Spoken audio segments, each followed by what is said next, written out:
Hi guys, we're going to do a read aloud today. We're going to read a really big book, so my goal is to have a read aloud every single day for the rest of the school year. We are going to read Harry Potter and the Sorcerer's Stone. This is one of my favorite books. It's my put on my hair. This is my favorite book series. My favorite book in the series is number 3, Prisoner of Azkaban. But you can't just skip straight to 3. So we're going to read Harry Potter and the Sorcerer's Stone by J.K. Rowling. This one is the illustrated edition, so there's really pretty pictures in it too. It's a long book though, so just to prepare you. Harry Potter and the Sorcerer's Stone. Ooh, see, look at the table of contents.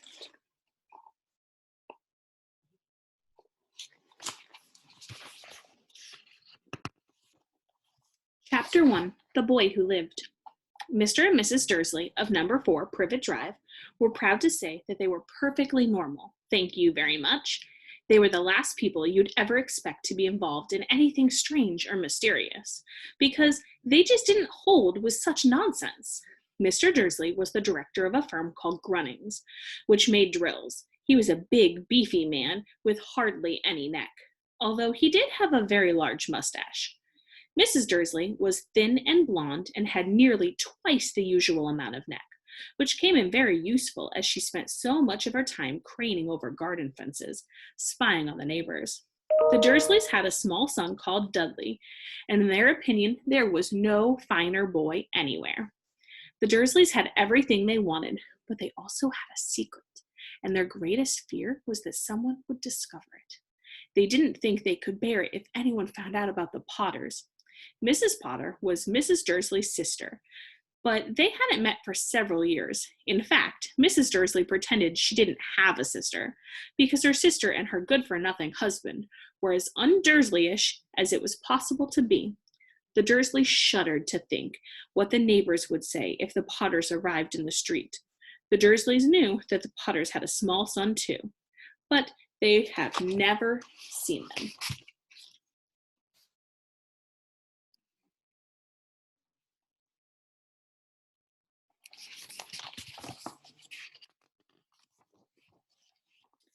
The boy was another good reason for keeping the Potters away. They didn't want Dudley mixing with a child like that.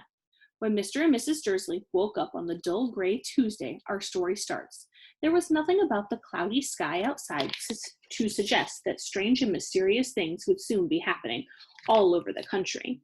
Mr. Dursley hummed as he picked out his most boring tie for work, and Mrs. Dursley gossiped away happily as she wrestled a screaming Dudley into his high chair. None of them noticed a large tawny owl flutter past the window.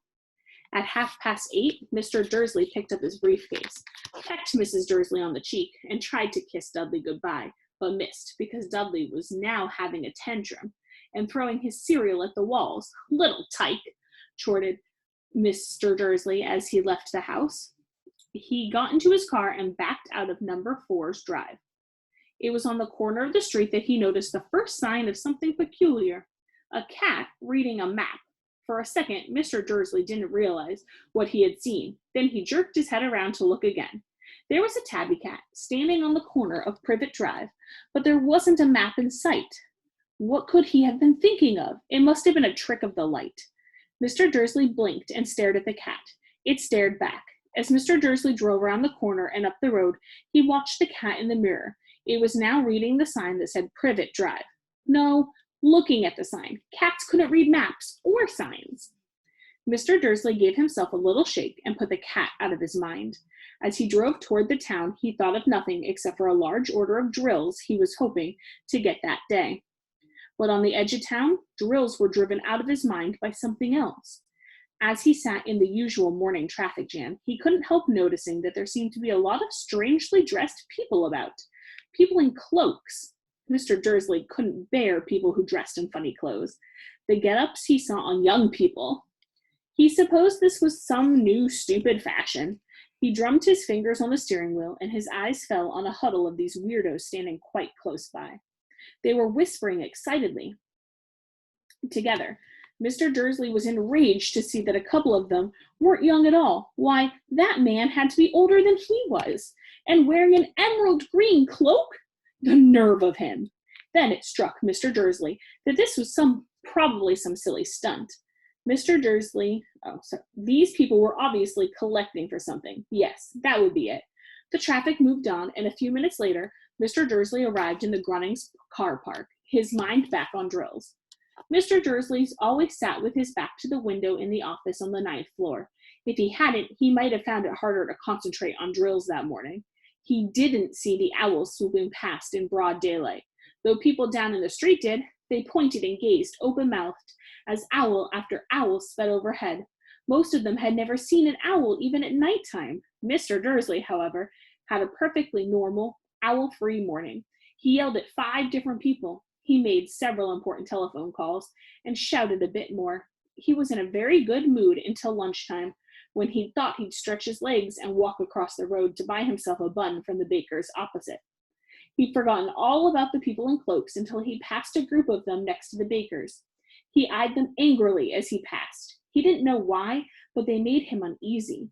This lot were whispering excitedly too, and he couldn't see a single collecting tin. It was on his way back past them, clutching a large donut in a bag, that he caught a few words of what they were saying. The Potters, that's right, that's what I heard. Yes, their son Harry. Mr. Dursley stopped dead.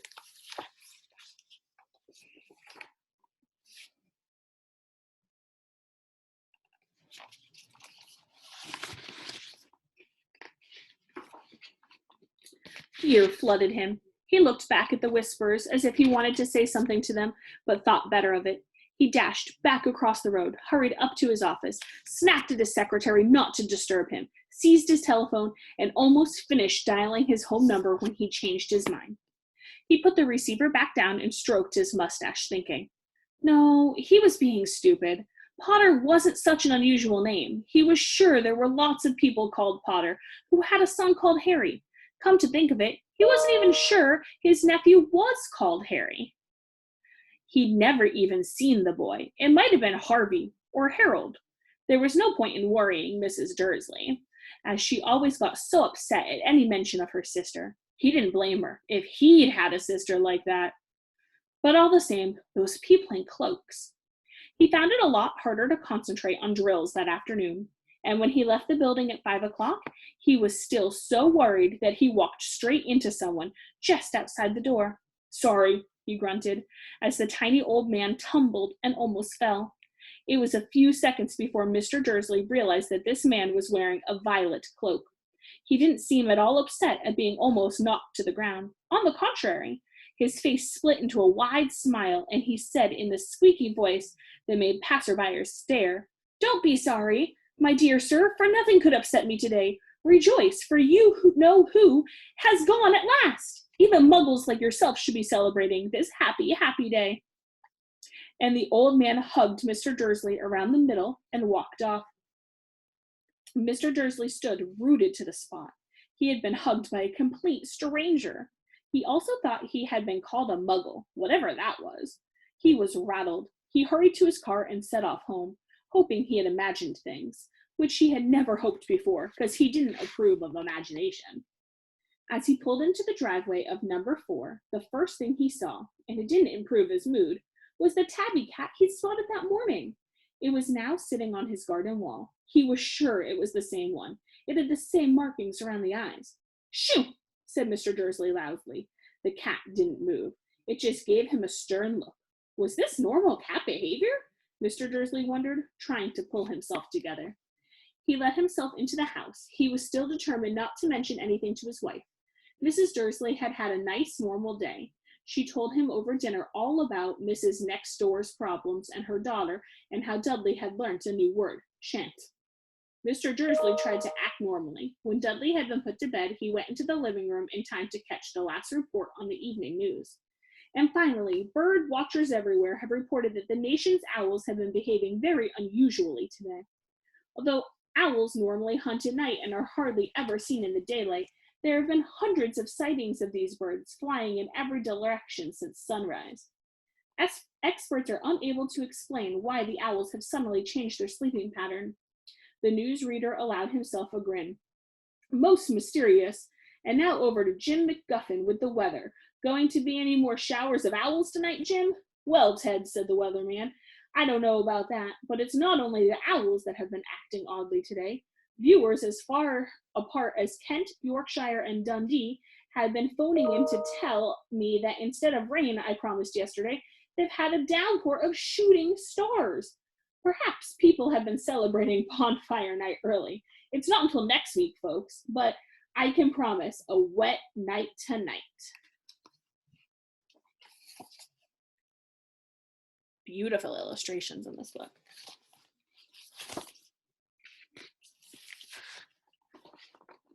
Mr. Dursley sat frozen in his armchair. Shooting stars all over Britain?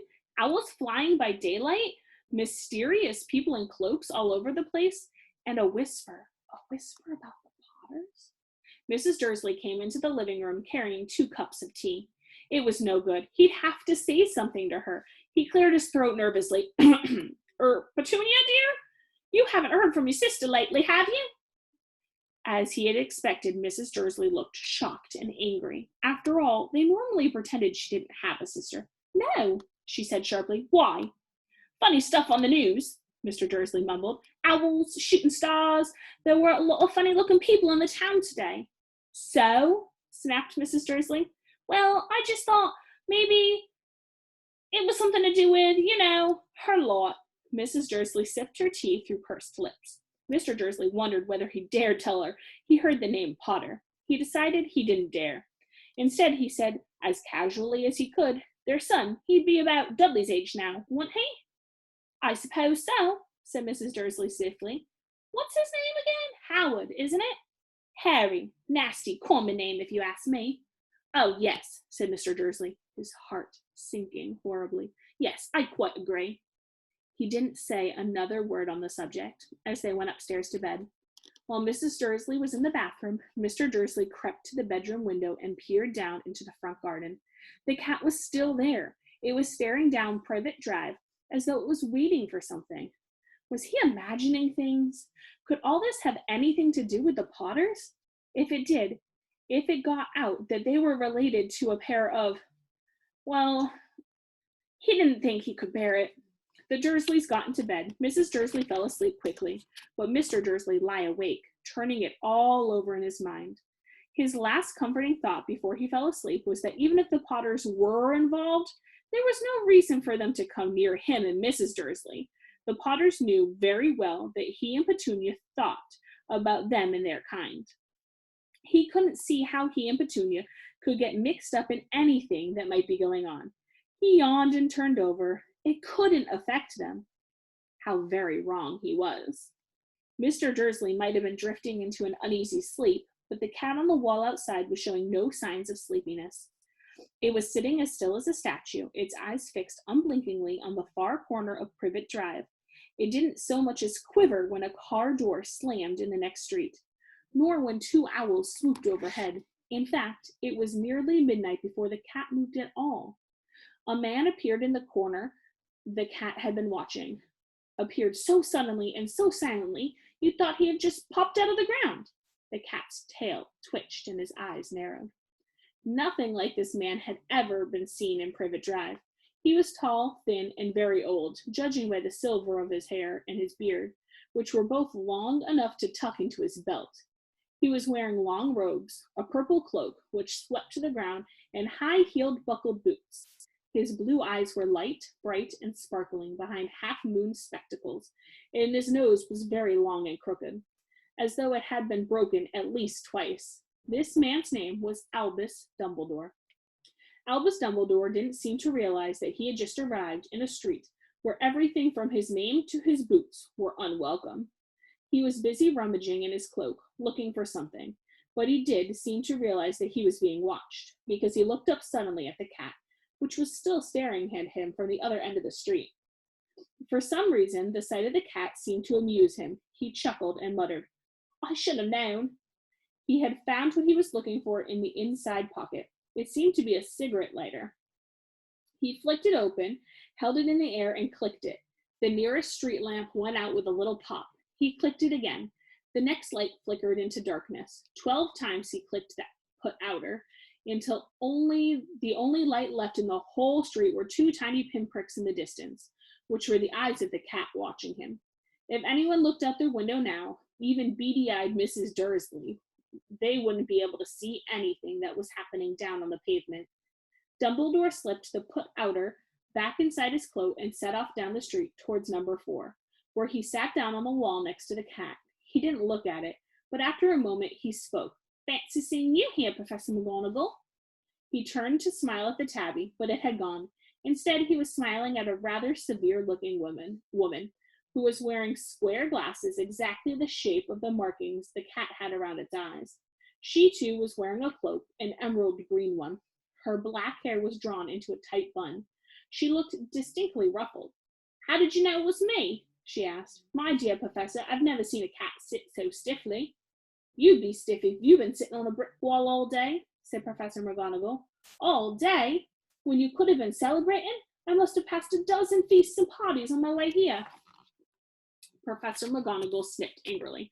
"Oh, yes, everyone's celebrating all right," she said impatiently. "You'd think they'd be a bit more careful, but no, even the Muggles have noticed something's going on.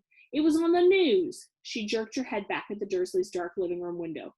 "I heard it. Flocks of owls shooting stars." "Well, they're not completely stupid. They were bound to notice something. Shooting stars down in Kent. I'll bet that was Daedalus Diggle. He never had much sense." "You can't blame them," said Dumbledore gently.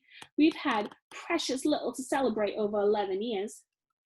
"I know that," said Professor McGonagall, "but that's no reason to lose our heads. People are being downright careless, out in the streets in broad daylight, not even dressed in Muggle clothes, swapping rumors." She threw a sharp sideways glance at Dumbledore here, and though hoping he was going to tell her something, but he didn't, so she went on.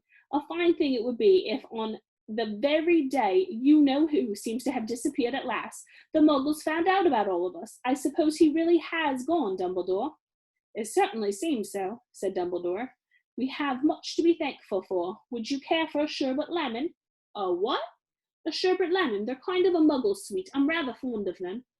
"No, thank you," said Professor McGonagall coldly, as though she didn't think this was time for a sherbet lemon. As I say,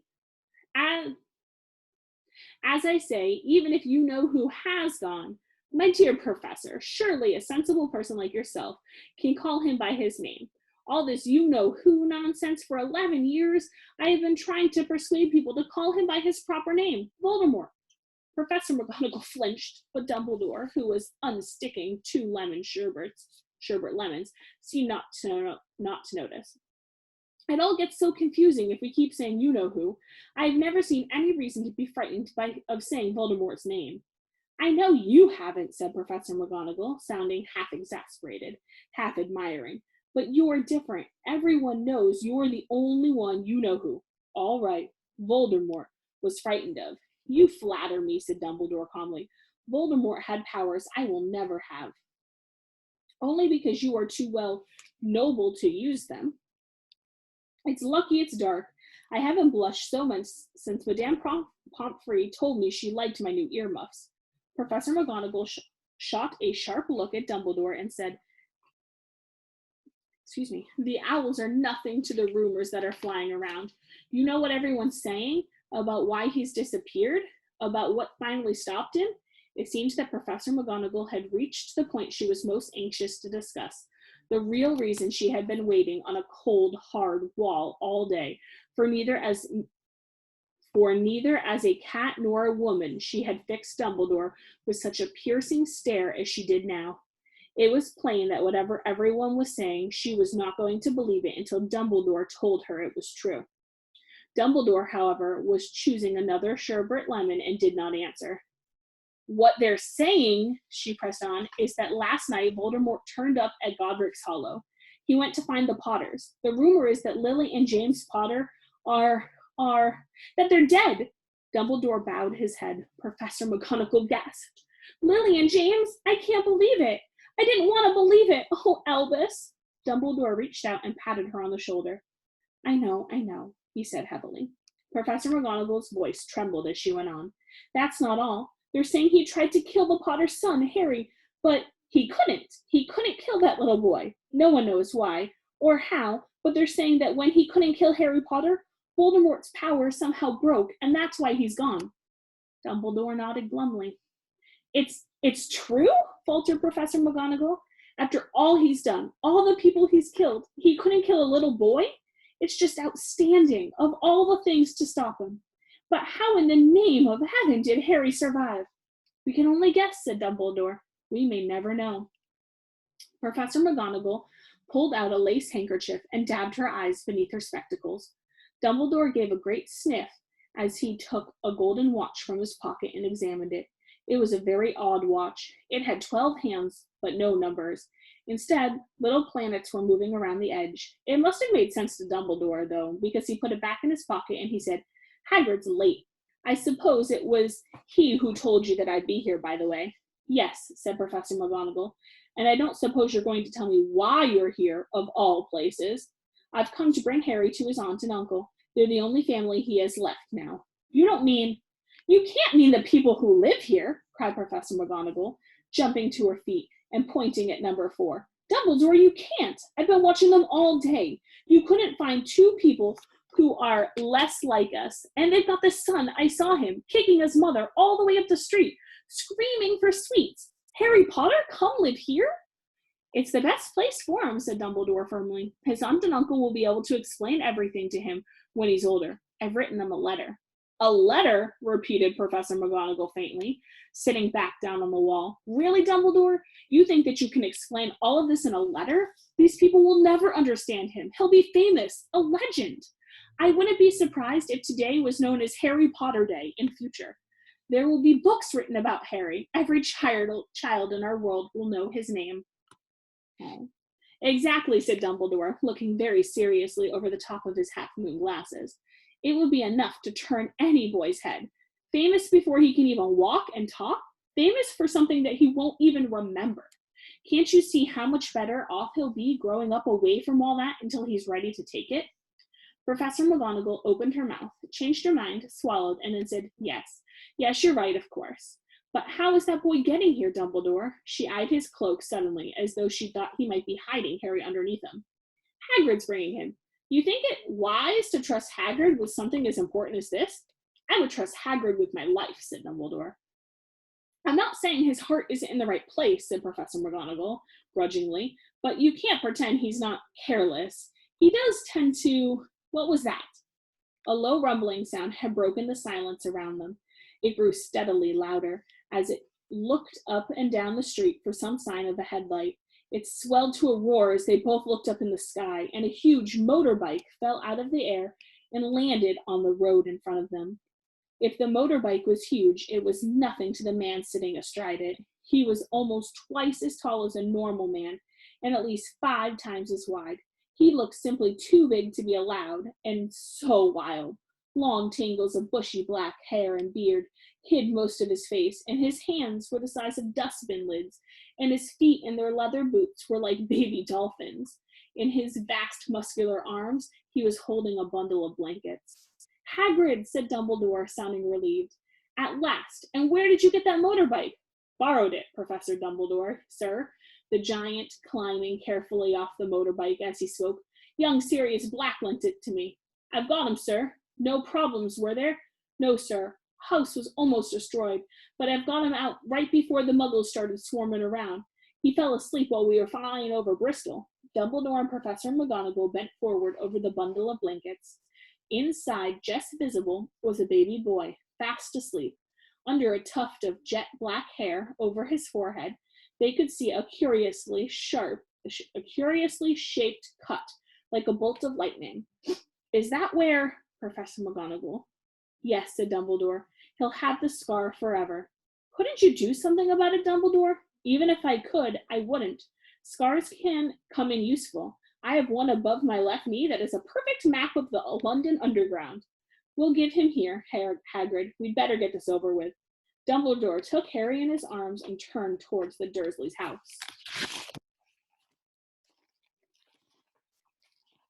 I don't want to ruin my book. Look at Hagrid coming on the motorbike.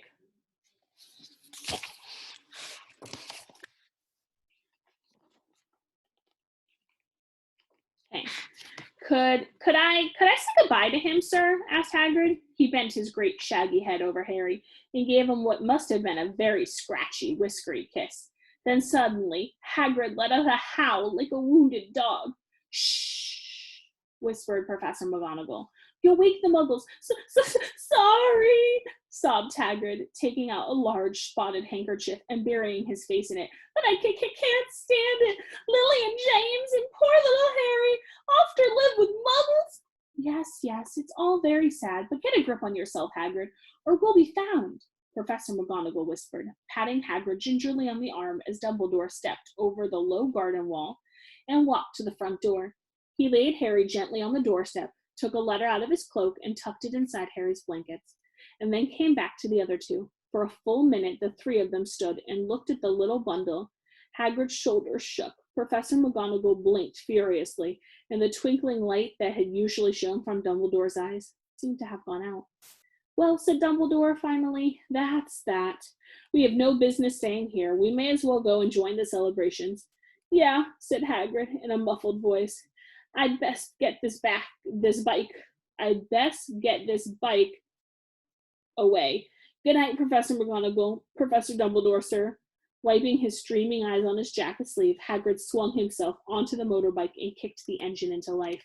With a roar, it rose into the air and off into the night. I shall see you soon, I expect, Professor McGonagall, said Dumbledore, nodding to her. Professor McGonagall blew her nose in reply.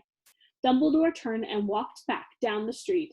On the corner, he stopped and took out the silver putter-outer. He clicked it once, and 12 balls of light sped back to their street lamps, so that Privet Drive glowed suddenly orange, and he could make out a tabby cat slinking around the corner at the other end of the street.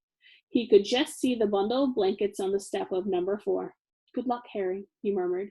He turned on his heel, and with a swish of his cloak, he was gone. A breeze ruffled the neat hedges of Privet Drive, which lay silent and tidy under the inky sky, the very last place you'd expect astonishing things to happen. Harry Potter rolled over inside his blankets without waking up. One small hand closed on the letter beside him, and he slept on, not knowing that he was special, not knowing that he was famous, not knowing that he would be woken in a few hours' time by Mrs. Dursley's scream as she opened the front door to put out the milk bottles, nor that he would spend the next few weeks being prodded and pinched by his cousin Dudley. He couldn't know that at the very moment, people meeting in secret all over the country were holding up their glasses and saying in hushed voices, to Harry Potter, the boy who lived.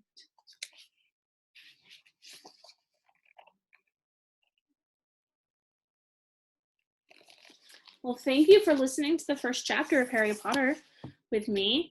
The second chapter is called The Vanishing Glass, and I will be back on YouTube tomorrow to read the next chapter. I am very excited that you guys are listening to the story with me because Harry Potter is one of my favorite. When I was younger like you, I didn't like to read, in all honesty. And then I found Harry Potter because it came out when I was in 3rd grade, and I couldn't put it down. I loved this book, and now I like to read in general. So sometimes you just have to find that one book that really pushes you forward, that makes you want to read. So I can't wait to read to you more tomorrow.